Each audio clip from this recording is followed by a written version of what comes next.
code. In this video, we will show you how to install Google Analytics and Kentico 12 website. Log in to Kentico CMS Desk as an administrator.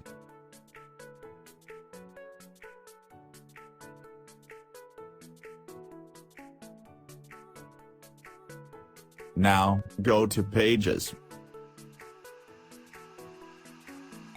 Now, select the Content Zone and click on Add New Web Part.